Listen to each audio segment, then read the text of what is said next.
A new book makes a provocative case that it is the Eucharist that can save our falling civilization. We'll find out what the author means on today's podcast. So I'm Eric Sam, is your host and the editor-in-chief of Crisis Magazine. Before we get started, let me just encourage people to smash that like button and also to subscribe to the channel.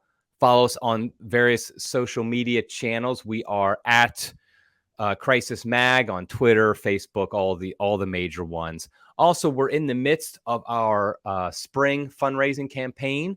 So go to crisismagazine.com/donate. All of our content is available for free, but it's obviously not free to produce. So we just really appreciate your donations, your prayers. I had a couple people during this campaign say, I really don't have the money, but I'll pray for you. And I know people say this, but I really do mean it sincerely, that we very much appreciate the prayers. We understand that everybody's in a financial situation where they can donate, but if you are, we do appreciate it. Okay, so let's get started. Our guest today is Dr. R. Jared Staudt. He is a teacher, a writer, and a speaker. He's committed to helping others enter into the living and vibrant tradition of Catholic culture. He was previously a superintendent for mission and formation at the Archdiocese of Denver and a visiting associate professor at the Augustine Institute, but now he is the director of content at Exodus 90. He and his wife, Anne, have 6 children, and he is a Benedictine oblate. And as, of course, you should turn off your cell phones before you do this, which I didn't do. I was looking at mine because do you have a light phone? Yes, I have a light. Oh, hey. Okay, now we're going to promote our light phones. Like, oh, wait. But I thought mine was on vibrate. Oh, that's great. I'm just going to keep this, in the podcast. I am not editing this out because we'll do a little promotion for light phone. That's hilarious that you also have one as well. And I know my wife has one, so when I hear it, I always think, oh, is that my wife's or is that mine? So it's a very unique ringtone. Anyway, so other than being an owner of a light phone, Dr. Staudt is married, has 6 children, and Benedictine oblate. He's the author of Primacy of God, Restoring Humanity, the Beer Option, and also his latest book, which we're going to be talking about today, is How the Eucharist Can Save Civilization, and it's from Tan Books. And you've been on the program once before, so welcome back. So thanks for coming on. Yeah, thanks for having me again. Yeah, it's great. I feel like this is I'm always, as an editor of Crisis, I always am trying to find good titles for my articles that we publish. You want to be provocative without being clickbaity and things like that.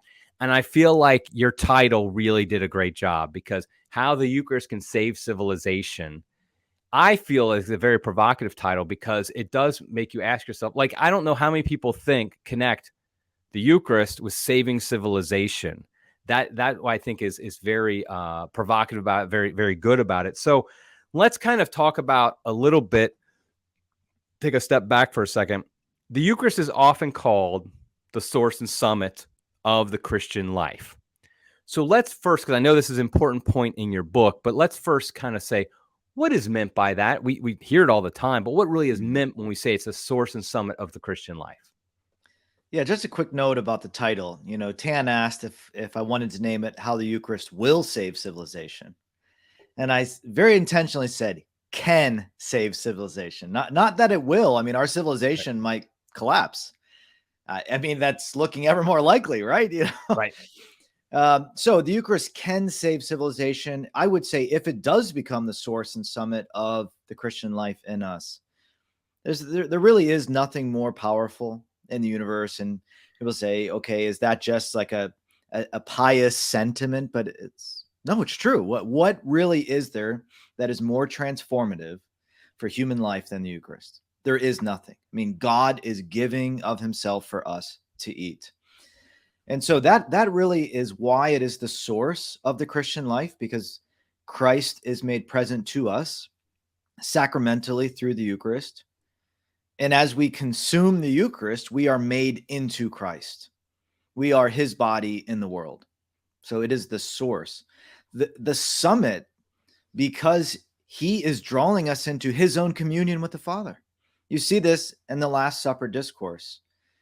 He says, Father, may they be one just as you and I are one.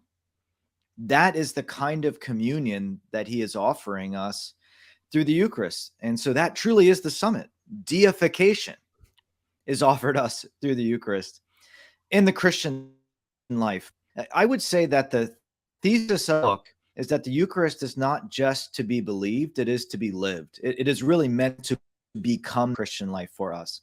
That as we are united to Christ by becoming one flesh with him, that he lives in and through us in the world. And that we are tabernacles of Christ, and that everything that we do should flow from the communion that we have with Christ in the Eucharist. And there really is a cumulative effect that if we really do allow Christ to transform us, and that's a big if, right? So, but if that really does happen, then we will see the effects of the Eucharist flowing out through us into the world. Now, you say how the Eucharist can save civilization. Now, I think I understand also as an editor, you want to keep your title short, but there are multiple civilizations in the sense that there's, of course, Western civilization, what we think of, but there's other civilizations. There's in the East, of course, Chinese or whatever the case may be, Muslim, the Ottoman, different African civilizations, things like that.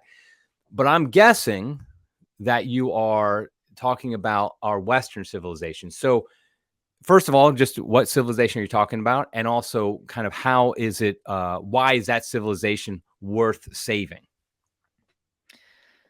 Yeah, there's an important point to be made here that the claim of the book it is true, it's provocative, but at the same point, the Eucharist has saved civilization already. And in the year 300, if you were to say, okay, the Catholic faith will be instantiated in one kingdom in the world right now, what do you think it'll be? Well, you have Armenia, you have Ethiopia, those are other kingdoms, and they did become Christian very early on as well. And you say, I think it's more likely that, maybe somewhere out on the periphery. But it was like, no, the empire that is trying to destroy the church, that's the one, right? That will embrace the Catholic faith most fully. But then, of course, it collapsed. And so if we're talking about the Eucharist and civilization, of course, we're going to be drawn first and foremost to the civilization that grew out of the church, literally around the altar. And if you think of all the great fruits of civilization that we love, even classical music, it literally came out of the church's tradition of Gregorian chant. All of the great painting and architecture, for the most part, it completely was produced to surround the sacrifice of the Mass. And so it's no exaggeration to say that the Eucharist is the heart of Western civilization, the civilization that the church birthed. But what about today? So we're saying, well, we're going to save that civilization. I think it's actually more likely at this point that Western civilization will be saved somewhere else. And the reason why I wanted to say that about, where is it most likely that Western civilization will continue? And I made that comparison to the Roman Empire in the year 300. Well, where does it look most like that scenario right now? Well, maybe it is China, this, really brutal dictatorship where they're saying we're going to destroy Christianity. It's possible, right? Or could we see the fruits of Western civilization having a rebirth in Africa? Or really Latin America maybe taking a leading role. So I do mean saving Western civilization, but that does not necessarily mean European civilization per se. And Christopher Dawson said that medieval Christendom was a combination of Greek learning, Roman law, the Christian faith, and the Germanic peoples. And I think that those seeds are important. And I think that we can see how they can be continued in new and creative ways throughout the world. So I think there will be some continuity, but I also think that the future of a Christian civilization may also be distinct from what we knew in the past. So it could be, for example, a Catholic civilization. So it has the Christian faith as the basis, but it doesn't necessarily have to be Germanic people, or even, it could be, for example, Greek learning and Roman law on some level, but not necessarily with that history, because obviously the Roman Empire had that already. Mm-hmm. And then the Christians basically took it over, took the good parts of it, got rid of some of the bad parts of it. And so are you saying something similar, for example, in China, which has no history of no tradition of like Roman law or anything like that, but potentially the Eucharist could convert that into a Catholic civilization. And that's kind of what you're referring to. Yeah, but I think there are ways in which we could see even some of the fruits of Greco-Roman civilization coming to China. John Wu is actually the one who wrote the Chinese constitution prior to the fall, to communism. But that constitution is still being used in Taiwan, and it was written by a Catholic. Why? I think because he was able to draw into this new expression of a Chinese republic, the whole tradition of Christendom, and he could bring it forth in a new way. So, for instance, what was really something that resonated in the Roman Empire with new converts? It was this understanding that justitia actually extended, like justice actually extended in a deeper way to women, children, slaves, right? So that some of the virtues of the Romans could actually be deepened through the Christian faith. And I think we could say that in China, for instance, there needs to be a deeper understanding of the human person, and Greek philosophy could help. And there needs to be a deeper understanding of the nature of justice. So just like the church fathers were able to draw upon Cicero for the whole tradition of Roman law and justitia and how that relates to the virtues, I think that is really something that we could bring to places like China, and we could see how they might actually continue important strands of Western civilization in a way that is very unexpected. And we know it's possible because I just gave the example of John Wu writing the Constitution of the Chinese Republic, Now, when we talk about civilization, I think the average person, when you ask them what's a civilization, they would probably give some type of generic answer as common values that people brought together in a common values and something very generic like that. Mm-hmm. But something you said makes, I think, goes deeper into what civilization is, what you're talking about when you said it was founded upon the altar. And I think so. What is kind of the framework that makes a civilization as you're defining it here and which the Eucharist can save? Yeah, so to take a step back first, I talk a lot about culture in the book, and that's just a very foundational concept, culture as a shared way of life. And Christopher Dawson, the same historian I mentioned in relation to Christendom, said that there's also 4 elements that make up a culture, a given group of people in a given place with shared practices, especially economic practices, but educational and so forth. But that all of that is kind of bound together by the 4th element of religion and morality, that gives us the broadest horizon on what life is really about, what it is for, what is the purpose of our shared life together. If you don't have that, well, then you begin to see the unity of the culture breaking down. So a civilization is just a higher level of culture. And of course, the word arises even just from the word for city, civis in Latin. And so it is a culture that has higher practices of politics and economics and the arts and education. But the same principles apply. So just like religion is the heart of culture, we can certainly say that religion is the heart of civilization, because it gives us this sense of what the ultimate goal is, why we're all working together and what we're trying to achieve. And Dawson made the point that even in our own culture, we do have a kind of religion, right? Communism in and of itself is a pseudo religion, that it has certain beliefs and hopes, right? And that it is messianic in the sense that it's trying to rally people together for some kind of utopian hope that everything will be better if we simply organize things different on the economic level. And it's hard to get away from that. But our current culture, it seems like our religion is really fragmentary because it's based on the self. So maybe even the opposite of communism is that we have a worship of the individual and our own desires, which ironically, I think, does even leave us open to communism. And so in the book, when we think of the Eucharist, what kind of civilization would the Eucharist renew right now? I think it is one that's based on communion, where that the human person is not obliterated like in a communist system, but is actually drawn into a communion with others, which is the goal of culture and civilization. And that communion is actually meaningful and can last because it is also transcendent. And that transcendent perspective actually enables us to build a better way of life, even on a material level, because it helps us to know what those material things are for ultimately. Now, you say, of course, that to say the Eucharist can save civilization, which assumes that it's either already lost or is in the fourth quarter down by, a bunch of points. So what is it about Western civilization that is lost? I mean, you mentioned the emphasis on the individual over the community, but obviously we're also not trying to be communists here, as you already talked about. And I like that point about the Eucharist being communion, because that's not communism, but it's not individualism either. It's that beautiful connection of the two, kind of taking away the bad parts and bringing together the good parts.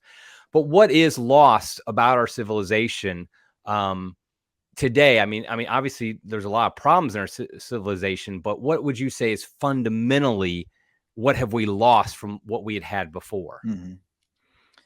Well, if you just looked at Dawson's definition of culture and then therefore of civilization from the first three levels, a group of people living in a particular place with shared practices, you might say, well, everything's great, right? The economy, okay, there is some uncertainty right now, but hey, we're chugging along and we have a good standard of living in the United States in particular. So everything seems okay on the level of civilization. But if you bring back that fourth element, the one that is actually the most important and is the heart of everything else, we can simply say that civilization has already collapsed, that it is a kind of shell. It has the outward elements, but it has lost its soul. It no longer has the animating principle from within. And, I love the line from the Sermon on the Mount when Jesus said, "Seek first the kingdom and everything else will be added on to you." But what happens when you say no to the kingdom of God? Well, then you lose everything else.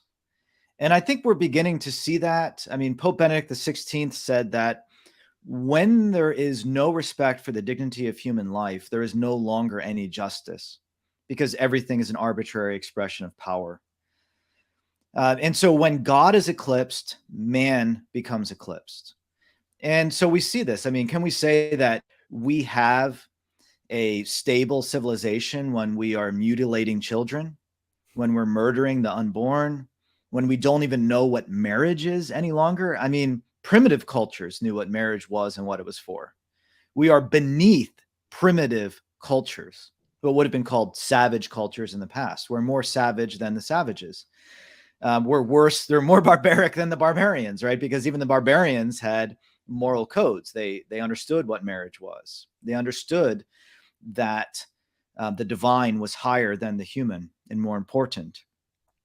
So I think civilization has collapsed from the inside. And once again, when you reject the kingdom, you lose everything else as well. And you can see that happening. It's not generally happening in the sense of, well, the political and economic system is collapsing, but it's more like we've cut off the highest, and now from the viewpoint of the lowest, the most foundational, and that is human life and the family, we see it kind of crumbling at that level. And when that goes, everything else will come with it.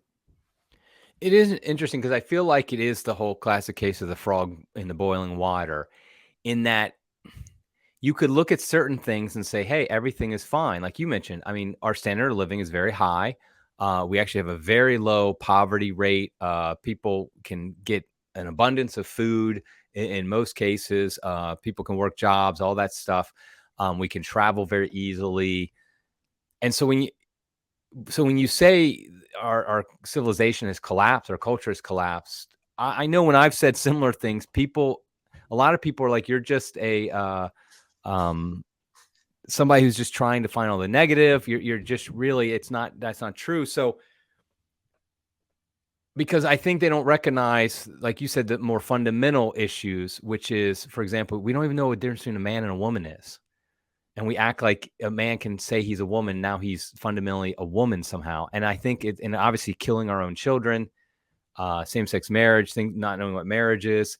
And so I think it is very difficult sometimes to wake people up that things are very bad in the things that matter, even though they might be fine in some of the things that don't matter quite as much. Obviously, it's good not to have poverty. I mean, a lot of poverty. We want people to be eating, things of that nature. But we also want to understand what marriage is, what life is, not killing their children. Now, the connection of the Eucharist to civilization, I still think that most people don't see a clear connection. How does my reception, for example, of the Eucharist, which is on one level a personal thing. I mean, when I receive the Eucharist, I have a personal connection, obviously, to Jesus Christ at that moment, and it personally can impact me. But how does that then translate to saving the culture? Because I ain't saving the culture. And so how does my reception of the Eucharist change, potentially save the culture? Mm-hmm. Well, once again, we have to look at the things that really do matter. If people were to acknowledge Jesus' presence in the Eucharist and to truly open up their lives to him, and they were to be transformed in that encounter, well, then they would be most likely to come to know the truth about God, the truth about themselves. They would be more likely to get married and to have a family. They would be more likely to reconcile with others, especially if there's a shared communion through the Eucharist. We would then be inspired, even in our work and economic practices, that they be something that flows from this communion rather than running contrary to it. Because how can you say that you have communion with Christ if you are harming your brother, right? Is that we are really working to extend this communion to other people. And so some of it is, well, what do you think matters more? Is it the stock market or the relationships that you have in your parish? People will obviously often ask a theologian, what do you think about what's going on with Pope Francis? And what did you hear the latest thing about this? And sometimes I just say, listen, I have many opinions about that. Sure. But let me ask you a question. How does that impact your life? What about the things that, are really making up your shared way of life with other people?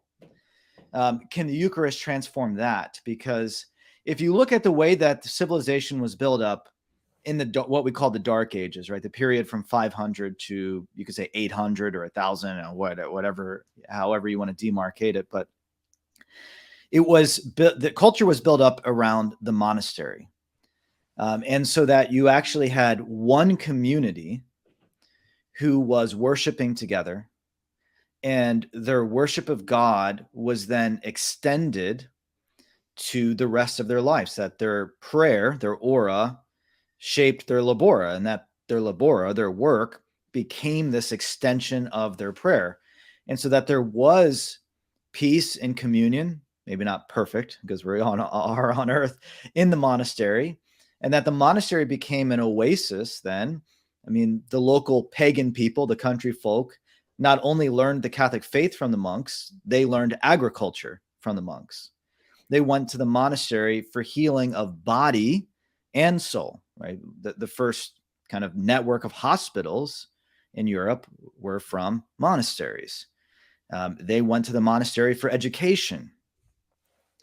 And so it all came from the Eucharist. I mean, literally, like I said, even if you look at our public school system today, and of course we could complain about our public school system, but where did that even come from? Well, ultimately, you could trace it back to the monastery schools. Because in the Roman world, there was not like a large network of schools that people could just come to. It really was through the work of monks and later on through religious that we really even see the desirability for everyone to receive education. And even the way of organizing that education came from the Catholic Church. Why would we do that? Because we thought differently about life and we treated one another differently, because we are in communion with Christ. So I would say today, right, when we think about our own current civilization, yeah, we should begin by thinking locally and say, the Eucharist really can change my parish community. I think what is needed for that is a deeper community than just coming to Mass and leaving as soon as possible. But when it comes to even the bigger things, well, how did communism fall in Poland? John Paul II visited Poland beginning in 1979. He had a series of visits and gathered millions of people together. And of course, there's the famous Mass in Warsaw, where everyone chanted for a very long time, "We want God, we want God." It was from the Mass that this cry for freedom echoed forth through Poland, and that led to the Solidarity movement. So if we really are allowing the Eucharist to transform us, it will, once again, immediately start building culture in our lives, which will have a ripple effect. But even on the bigger level, it can awaken consciences. It can make things happen that didn't seem possible previously. If the spiritual world is stronger than the material world and more powerful, then we should expect that it can make things happen in the material world. Have we lost faith in that? Right? We need to come back to it. Yeah, I think I like your point about the building the local community. And like, I was very sad the other day. I drove by, I was driving over to my mom's, and she lives real close to a Catholic church. She's not Catholic, but she lives like right next door to a Catholic church. It's not the church parish we go to. I was driving by, and it was 12:10 and on a Sunday, and there was absolutely nobody in the parking lot or anywhere near. And I was like, oh, do they have like a super early Mass? No, they have a Mass at 11. They have a Mass at 11, and their parking lot was empty at 12:10 on a Sunday. So first of all, Father's given a pretty quick Mass. That's one thing. But also, it's like nobody wanted to stick around. They wanted to get out of there. And I thought that was very sad, because like in my parish, people are there for sometimes hours afterwards, just hanging out, having community, things like that. So I do think it's very important. I want to play a little bit of devil's advocate. Hopefully I'm not actually on the side of the devil. Push back a little bit to what you said about Catholics. And I know you're concerned about certain things going on in the church, and it's not that we're saying there's nothing, when Catholics say, what do you think about Pope Francis or the bishops of this? But connecting to our topic here, we see an effort to minimize or even eliminate certain traditional practices. Obviously, the traditional Latin Mass itself, but even, for example, ad orientem, there's resistance often to communion on the tongue. And I would argue these things, like ad orientem, like communion on the tongue, foster a deeper Eucharistic appreciation, adoration, and therefore kind of lead toward our practical ways that lead towards your thesis. But a layperson can't do anything about that. A layperson can't change if the bishop says no ad orientem, for example. And so how, I guess, you probably your answer is going to be, I don't know, but how does a layperson try to foster this devotion to the Eucharist and foster a Eucharistic life that builds civilization when perhaps his bishop or her bishop is doing things that really denigrate it or undermine that goal? Yeah, and to go back to the original point, is one of the things I try to really stem off is the devil using things that are genuinely bad in the church to discourage us and to prevent us from doing what we actually can do. Right. And so that leads into this question, well, what can we actually do in these difficult circumstances? One of the things that I recommend very heartily in the book is that the Eucharist shape how we spend our time.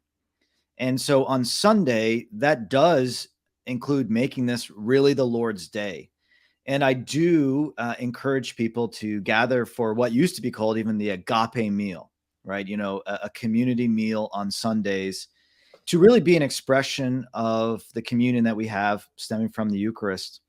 But in terms of even fostering a greater devotion to the Eucharist more directly, I think it needs to come from adoration. And so if your parish has an adoration chapel, it needs to be a priority to spend time before our Lord. And if there is no adoration chapel, try to just get into the church. I mean, I know from my own experience, it makes such a difference to pray before the tabernacle. Do it with other people. So can you have a group of people who are devoted to adoration of the Eucharist? And, I know there's even some groups and parishes, that call themselves the Knights of the Holy Eucharist, right? That it could be the goal of this group to promote, I mean, not even in a political way, right? Because if it seems like you're lobbying your pastor who's against what you're trying to do, then it just ends up maybe even doing more harm than good. But just gathering people to really give the Lord the honor and devotion that he deserves.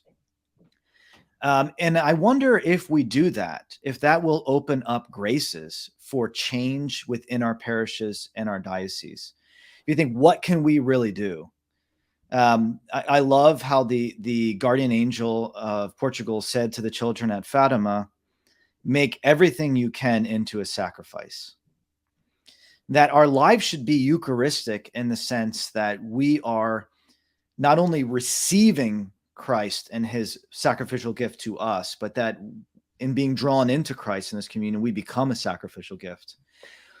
And so we can try to encourage people to pray together before Mass, to pray together after Mass, to gather throughout the week, specifically to honor our Lord and give him greater devotion, to read books about the Eucharist together, to read Ratzinger's Spirit of the Liturgy, which even addresses some of these issues. Because ultimately, I think a lot of people don't believe in the true presence in the Eucharist because they don't see it. They might hear it, occasionally they might be at a catechetical class, or they might hear something from the pulpit, or, even these words, this is my body, right? They might hear that, but do they see it? And so Pope Benedict did encourage us to receive communion kneeling on the tongue. And, of course, communion on the hand is an indult, right? So it's not even the universal practice of the church. It is something that bishops' conferences have applied for, this kind of indult to receive special permission for. But it is true that when we have a casual approach to the Eucharist, how we receive the Eucharist, if we're talking in church and we're not really showing attention and devotion to our Lord as he's present in the tabernacle, that what people see is, well, then this is just a normal space like any other space. Or they might think, well, that must be a piece of bread because people treat it like it's a piece of bread, right? And so I do think that there's much that we can do to kind of strengthen this devotion and to acknowledge our Lord's presence, Eucharistic processions, times of public adoration, not just an adoration chapel, but after Mass, we have adoration today. I'd like everyone to stay for as long as they can. And we are publicly adoring the Lord together. That's powerful. And if we want to see change, I think just a renewal of the spiritual life in the church, then we need to pray and sacrifice for that to happen. So I think the bishop should put you in charge of the Eucharistic Revival. Speaking of the Eucharistic Revival, though, I know among a lot of lay Catholics, there's skepticism, or cynicism is probably the better word, towards it because, the bishops haven't had the best track record on doing things in the past.